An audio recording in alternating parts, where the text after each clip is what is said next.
It's just crazy, they've got all these issues with my car. I've got another nail in the back left tire, which mysteriously happened right when I moved into the hotel, which doesn't surprise me. I'm being gang stalked over here by the hotel staff and by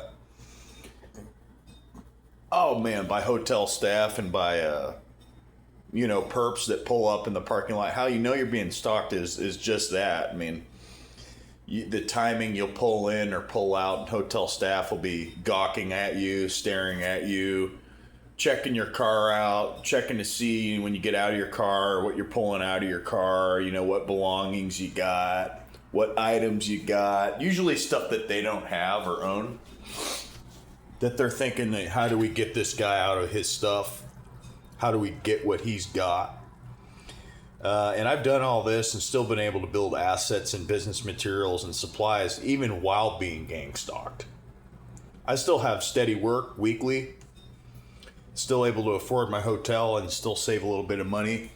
But every time I'm about to save any more money, they cost me more money, literally force me to pay money out in order to function and survive and to continue to have a workable vehicle, which I'm working on getting a second vehicle here soon. The goal with this vehicle is an experimental vehicle because at this point it's been hammered and trashed so bad that the insurance company labeled it totaled, even though I told the guy it definitely isn't totaled. He did me a solid, the adjuster, and told me it was totaled.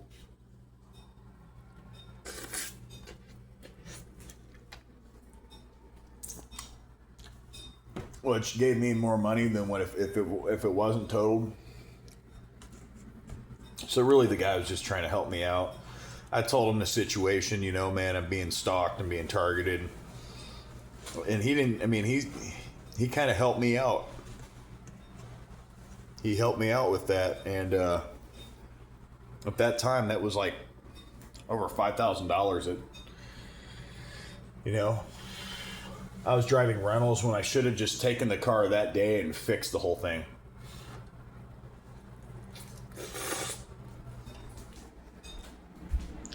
Yeah, I'm not talking about taking it to someone else to fix it and talking about fixing it with my own two bare hands, but I didn't have time.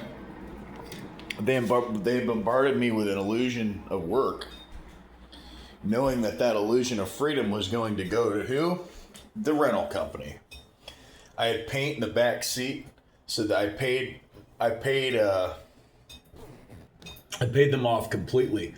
And then when I was about to return the car, they said at first I wasn't able to rent a car. So why is that? They're like, you still have an outstanding balance of $159. I was like, bet, I'll pay it off. I paid it off. Was good for the next 2 weeks. Made all my payments on my rental. Had it for almost 3 weeks. Had a rental for almost a month. Had more work than I knew what to do with. Now I don't get that. Ever since I got out of the rental car, I have not been able to get the same amount of work orders for these people. It tells you what. They knew that they were giving me the work to pay primarily the rental company, and that these work orders had slowed down once I got out of the rental, which tells you, because a lot of those jobs I was subcontracted though, so those jobs should be totally optional, or even because they're taking too much of my time up to be a sub than it does to go out and get my own clientele, which is a direct relationship between me and the client. As a sub, you can lose a lot of clients. The client isn't yours; it's somebody else's client, and you're getting paid probably sometimes good money to still go do the job, but you're still a sub. It's not your job. It's not my client. Primarily, I would rather have my own clientele. And then when I have some extra free time, work as a subcontractor. They can sub those jobs out to me. But yeah, this has affected me, on my diet recently. The decrease in sales the past few weeks has affected my ability. All the moving around, and then the issues with my car. They misspelled my business sign on my for my business magnet. I put a magnet. I have enough money to wrap my car, so I put a magnet on there.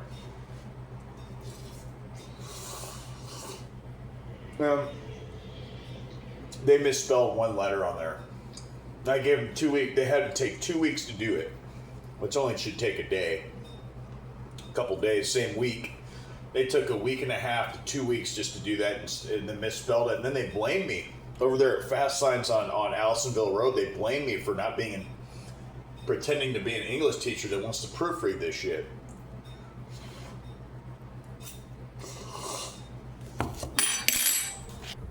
It's pretty well amazing that all these companies have become involved with this environmental torture and surveillance, that there's almost no, I've almost got no freedom left at this point. The way they're coming at me makes me seem like they if I stick around here, it doesn't matter where I go, but I mean it does. Because if they're not going to allow me to have a car, and every car I get, it doesn't matter what car I get, every car I get is going to be damaged or, then it gets to the point where it's like, well, what's the point of even having a car? What's the point of really even working? And that's why I'm thinking about getting out of this business kind of sooner than later, because I've already got apps like that I've developed. I'm going to develop one more. And then I just really want to just trade the stock market and Bitcoin and multiply the money I make from those. This business is more of a temporary business. I wanted to do it for the next, 5 to 10 years. It just, the thing about it is you're tied to a location. I got to rely on an environment that hates me. Most of the people here, they don't like God. They're just a satanic city. This is a satanic and, witchcraft environment. The people here have got to be involved. They are. There's a lot of Masonic lodges over here. So that, you guys are wondering how is the environmental torture following us from one state to the next, is because this is all one system. And the systems function very similarly in other countries, and some the exact same with the protocols. With high-level targets, if you transport and move yourself to another city, they will pick up usually right where they left off within 1 month to a couple months. I've heard of some people saying that they'll leave them alone for a little bit longer or less, or even a few years. I've never had that happen. I've never had it happen where they'll leave me alone for a few years. I haven't even had them leave me alone. I've never had that happen. I've never had it happen where they leave me alone for more than a month. I think a month would be the max that they actually left me alone, but I've also noticed a month seems like the time frame that they will come back and start attacking your life again with MK Ultra tactics elsewhere. So they will attack your life. They don't want, and this is why the higher level targets, they don't want you to have a car. They want you out of work. They want to take your work orders and your work and claim victory over it, which it's actually theft. That's actually stealing from me. And that's why I'm getting the lawsuit out this week. And every week I've been trying to get this extra $232 lawsuit.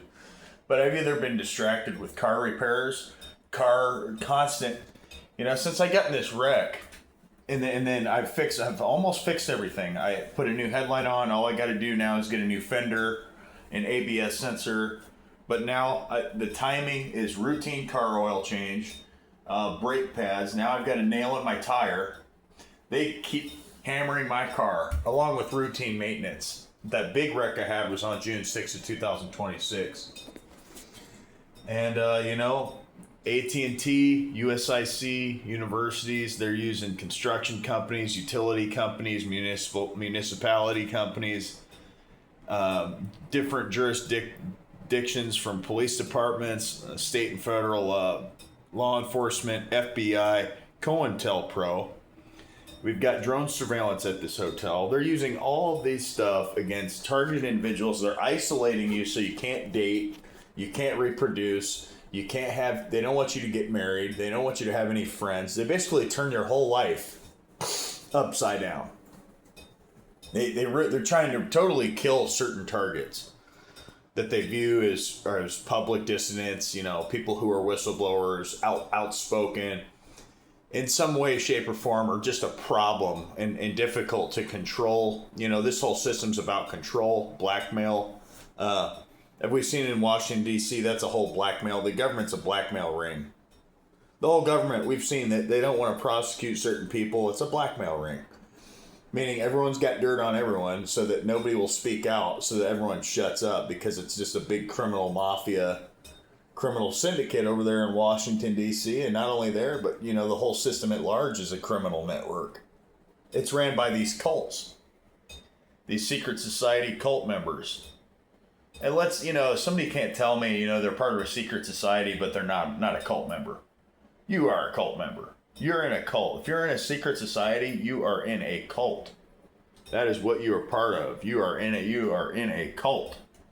And it's been American tradition since 1776, you know, since our first president, he was a Freemason. A lot of these guys have royal lineage. They're not direct royalty, they have royal lineage.